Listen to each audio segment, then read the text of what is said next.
Olá, bom dia! Observatório Feminino deste domingo comigo, Aline Neves, ao meu lado a minha amiga Fernanda Rodrigues. Fernanda, bom dia para você. Bom dia, Aline, bom dia para todo mundo que está na escuta e acompanhando a gente também pelo YouTube da Rádio Itatiaia.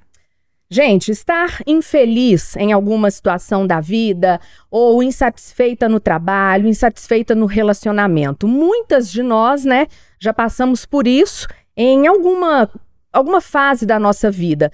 E às vezes alguma coisa nos prende nessa infelicidade. A gente tem hora que nem sabe explicar o porquê, né, que a gente leva para frente um relacionamento, uma profissão que está sugando muito da gente. A gente às vezes tem medo do novo, medo de ficar desempregado, medo das dívidas, medo de experimentar. Entendemos, né, que cada uma de nós vive aí a sua realidade, né, mas existe uma forma de não deixar que a tristeza tome conta, com que muitas vezes essa tristeza pode até prejudicar a nossa saúde física, a nossa saúde mental, inclusive. Hoje aqui no Observatório Feminino, a gente conversa com a Maria Rezende, escritora do livro Coragem para Ser Livre, mentora e palestrante, e que já passou por algumas dessas situações que eu falei aqui no início e vai contar pra gente como é que ela conseguiu virar essa chave. Maria, bom dia para você, muito obrigada por estar aqui com a gente no Observatório, viu? Bom dia, Aline, bom dia, Fernanda, é uma honra estar aqui com todos os ouvintes da Itatiaia. Obrigada pelo convite. Pois é, Maria, eu queria que, para a gente começar, você contasse um pouquinho da sua história para as pessoas te conhecerem. Eu só queria falar uma coisa antes, gente, que eu, né, tenho muitas amigas, né, tanto aqui na rádio quanto fora, né, minha família, e as mulheres, realmente eu sinto, Maria, não sei se é assim, elas têm um medo, uma dificuldade às vezes de dar aquele basta, né, e falar, não, eu quero virar essa chave. Isso aconteceu com você? Como é que foi? A gente carrega muita culpa, né? Acho que a gente foi, estruturalmente falando, colocadas em um lugar de tem que dar conta de tudo. Você precisa se responsabilizar por tudo e não pedir ajuda. E por muito tempo eu me vi nesse lugar também. Por muito tempo eu me vi nessa situação de estar sozinha e ao mesmo tempo não querer buscar essa ajuda, não querer buscar esse lugar de apoio. E eu acho que isso traz um peso para o nosso processo, para a nossa jornada e vai impactando, inclusive, na nossa saúde física e mental, que foi um pouco do que eu vivi nessa jornada e nesse processo. Maria, mas resume um pouco aí do que foi essa sua jornada. Olha, o livro, né, O Coragem para Ser Livre, ele conta o meu processo de depressão, que eu fiquei afastada aí por mais de 6 meses do trabalho. Conforme o laudo médico, eu só perdi para o suicídio. Então, foi um processo bem duro, bem, como eu vou dizer, bem sério mesmo. E eu precisei me reencontrar, eu precisei me reconectar, e me reencontrar com a minha verdade, com a minha essência, quem eu realmente sou, e assumir o meu papel com as minhas vulnerabilidades, com as minhas qualidades, e entendendo que a gente não é perfeita, né? Essa perfeição, ela não existe. E esse processo da depressão foi um processo de extrema importância para me alertar, para me despertar mesmo, para essa busca por autoconhecimento, para essa busca de quem eu realmente era. O primeiro capítulo do livro, ele chama Quem Me Roubou de Mim. E, afinal, né, no final das contas, dando um pequeno spoiler aqui, eu percebi que eu me permiti ser roubada. Eu me permiti ser colocada em várias caixas, em vários padrões, porque eu queria ser aceita de alguma forma, eu queria não passar por um processo de rejeição, e aí eu acabei me colocando nessa caixinha. Então eu falo que ter vivido esse processo da depressão e ter buscado por ajuda de profissionais médicos fez toda a diferença no meu processo, e também o apoio, né, essa rede de apoio, família, amigos e mentores que contribuíram com essa jornada de reconexão com a minha verdade, com a minha essência. É muito difícil, né, falar sobre adoecimento mental. Ainda é muito difícil, não deveria, mas ainda é muito difícil. E por motivos diferentes, eu acho, no caso de mulheres e homens. As mulheres, porque a gente é muito sobrecarregada, existe uma responsabilização pela família, pelos filhos, trabalho e tudo mais. Os homens, porque eles também foram criados para ser fortes, né? E admitir que você está ali sobrecarregado, com depressão, com burnout, com alguma outra questão de adoecimento mental, também é uma coisa muito difícil para os homens. Eu acho até que eles têm mais dificuldade em pedir ajuda por causa dessa criação que faz com que eles sejam os fortes, né? Os super-heróis. Homem não chora, né? Homem não chora. Olha, só isso, só essa frase já é uma violência terrível. Homem não chora, né? Isso é muito pesado, gente. E aí, quando a gente vai falar desse adoecimento mental, eu acho que a gente também vive muito pelo outro. A gente olha muito para o outro. Uhum. Então, assim, principalmente quando você tem família e você olha para os filhos, quando você não tem, você tem seus pais, né? Sim. Às vezes é um amigo, é um relacionamento. E a gente é muito difícil de parar e falar, olha, eu vou olhar aqui para mim. Até quando você busca ajuda no processo de análise, por exemplo, né? Que é essencial nesse momento. Quando você chega no consultório, você vai falar primeiro do seu emprego, do seu marido, do seu filho, do seu pai, da sua mãe. E aí, depois você vai falar de você. E na realidade, a análise só começa quando você começa a falar de você. Né? Aí a gente inicia um processo de terapêutico. Então, assim, falar sobre isso, eu já tô doida aqui, eu vou mostrar o livro para vocês, ó. Vou deixar aqui. Vou pedir para isso. Coragem para ser livre. Livre de uma história de superação à criação de um método de gestão do tempo. Que é outra coisa também, né? Meu Deus, a gente vive acelerado num grau. Eu falo que o mal do século hoje, eu acho que é a ansiedade. A nossa e a do outro. O Brasil, né, ele, estatisticamente, ele é o país mais ansioso do mundo e ele é o segundo em casos de burnout. Então, você estava observando a sua fala e a gente tem dificuldade de enxergar que é adoecimento quando não sangra. E eu tive um burnout em 2021 e ele sangrou, né? Foi uma hemorragia no útero no ovário e foi diagnosticado como burnout e só sangrando que eu fui parar e fui me dar conta que tinha alguma coisa errada e que eu precisava mudar meus hábitos, eu precisava buscar por ajuda também, porque é o que você falou, a gente ainda tem o preconceito com os adoecimentos mentais, só que estamos liderando esse ranking, inclusive nós mulheres lideramos o ranking de adoecimento mental, né, em relação aos homens. Então é algo porque você trouxe essa fala, né? A gente tem um processo de múltiplos papéis que a gente exerce na nossa vida e a gente carrega essa culpa de não dar conta de tudo. A gente quer equilibrar todos os pratos e eu sempre falo isso na minha mentoria, não vai dar para fazer tudo. Vamos ter que fazer escolhas.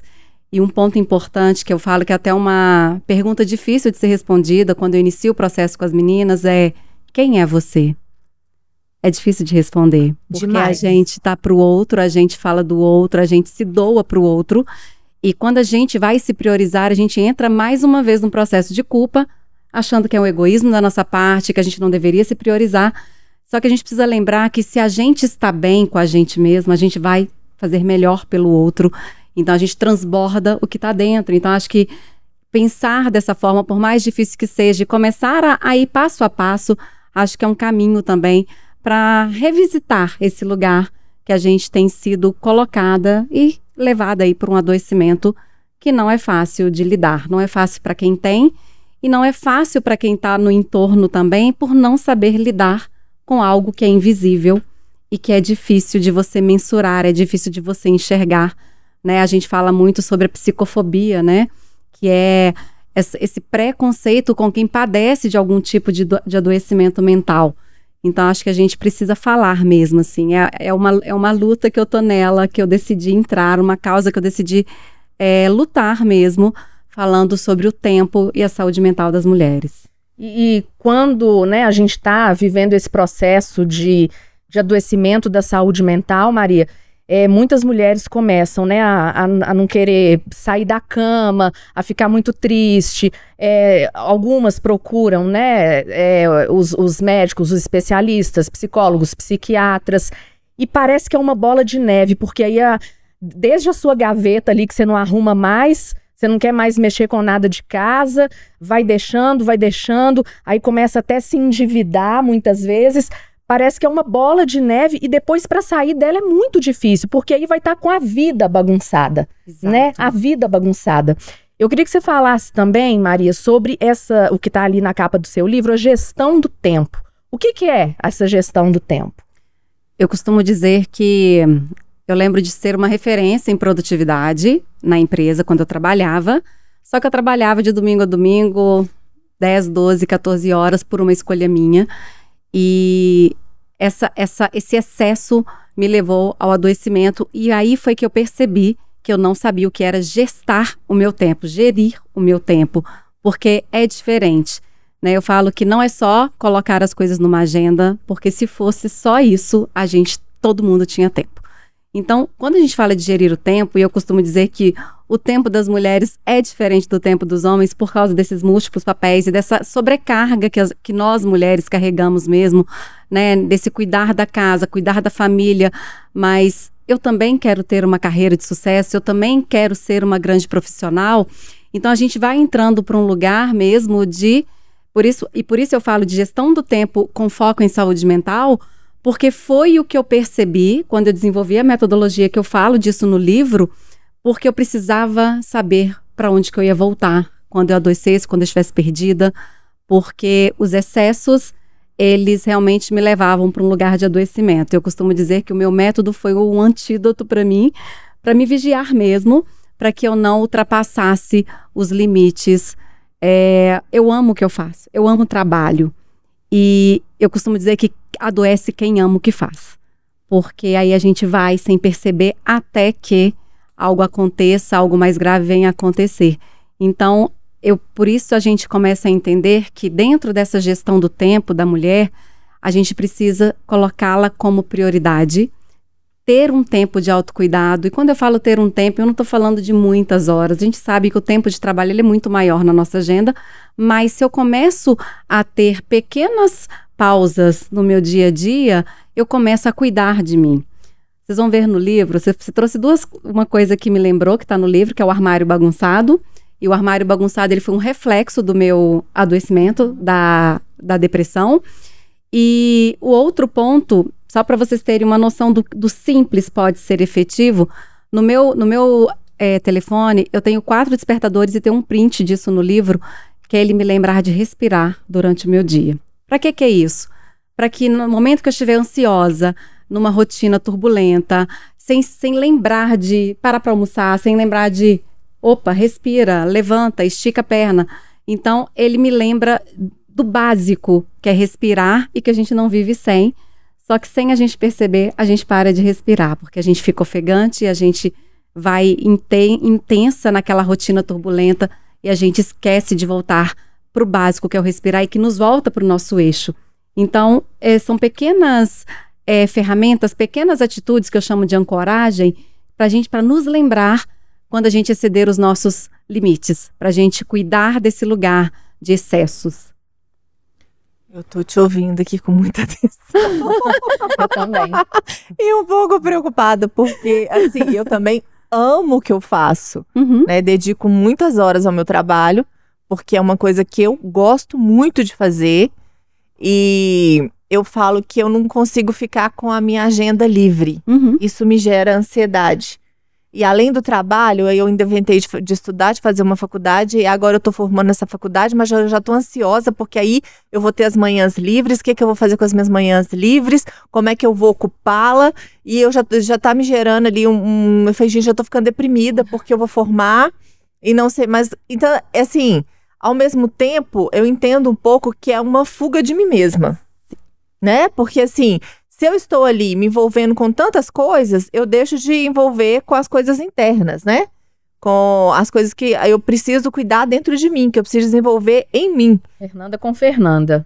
Fernanda com Fernanda, né? Na sessão de terapia, eu comigo mesma. E eu acho que tem muitas pessoas que têm essa agenda lotada, ocupada, justamente como essa fuga. Tem um dos capítulos do livro que chama Fuga do Fracasso.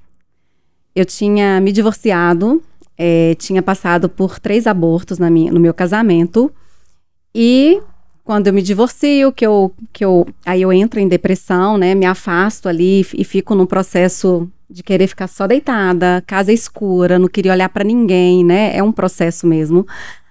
teve um momento de negação da minha parte, de negação da doença, porque quem toma remédio é coisa de louco, quem vai em psicólogo e psiquiatra é louco, né? E a gente... Fraco. Mas fraco, é desequilibrada, mas a gente não tem problema de ir no médico se eu quebrei o pé e vou lá engessar, né? Então, é o preconceito mesmo e que a gente acaba fazendo com a gente mesma. E isso traz uma piora no cenário. E aí, quando eu volto a trabalhar, o que eu tinha que fazer? Eu tinha que provar que eu dava conta. Só que mais do que provar que eu dava conta do trabalho, eu tinha que fugir de tudo aquilo que eu me coloquei como falha. Eu falhei enquanto mulher, eu falhei enquanto esposa, eu falhei enquanto mãe. A família perfeita que eu queria eu não tive, eu não consegui sustentar. E aí, o que eu faço? Eu fujo. Eu mudo de cidade, porque veio um convite da empresa para mudar de cidade. Então, para mim, foi uma das grandes salvações. Mas eu mergulho num processo tão profundo do trabalho que eu eliminei todas as outras Marias da minha vida. Eu esqueci que eu tinha vida fora o profissional. A ponto de mandar mensagem para um gerente no domingo e ele me respondeu assim, a gente conversa, tá tudo certo, tá? Não rompemos a relação. Mas no dia eu acho que ele ficou tão nervoso que ele falou assim, se você não tem família, eu tenho. Eu falei, que absurdo, porque eu tô aqui entregue, né, dedicada, fazendo o meu, tentando ajudar. E ele me responde assim, eu lembro que eu tive esse olhar até a ficha cair, que ele estava certo. Né? Além de ceder os meus limites, eu estava passando por cima do limite do outro. Eu estava entrando num lugar que não era meu. E aí foi a hora que eu comecei mais uma vez recuar. E eu falo sobre isso. A gente, quando faz isso, que não tem tempo e acha legal a agenda cheia, a gente está fugindo de alguma coisa que é muito nossa e não é do externo. E eu falo que para se autoconhecer precisa ter coragem. Né? O livro não chama Coragem para Ser Livre à toa, porque para se libertar das amarras e olhar para você, e quando você resolve olhar para você de dentro para fora, você não se vê perfeita, porque você vai estar de encontro com as suas falhas, com as suas vulnerabilidades. Então você entende que, opa, tem alguma coisa errada. Será que eu vou ter coragem de olhar para mim? Porque a gente vai olhar realmente para um lugar que dói, para um lugar que machuca, para um lugar que talvez eu guardei algo numa caixinha e que eu não queria mexer. E quando você mexe, você vai passar por dores, você vai sofrer. Ao mesmo tempo, você se liberta. E aí, quando você se liberta e você se apropria de quem você é, você se fortalece, você se posiciona melhor, você se relaciona melhor. E por isso que eu falo que é um processo de muita coragem. Porque para se libertar de você, das máscaras que você se coloca, precisa de muita coragem. Mas, gente, é libertador. Então fica esse convite. Libertem-se, sabe? Porque é algo que...